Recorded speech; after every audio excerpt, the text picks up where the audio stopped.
بسم الله الرحمن الرحيم الرحمن علم القرآن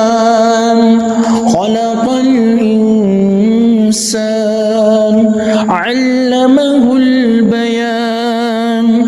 الشمس والقمر بحسبان والنجم والشجر يسجدان والسماء رفعها ووضع الميزان ألا تطغوا في الميزان